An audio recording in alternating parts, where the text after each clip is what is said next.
kalakwatseres, meron nga pala ako na-discovering bagong laro na pwedeng makatanggal ng stress and anxiety na rin.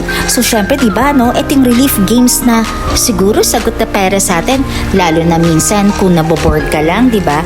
So, itong mood balance na to ay pwede mong ma-download in any app store. So, kinakailangan mo lang itap. Depende ito sa mood mo.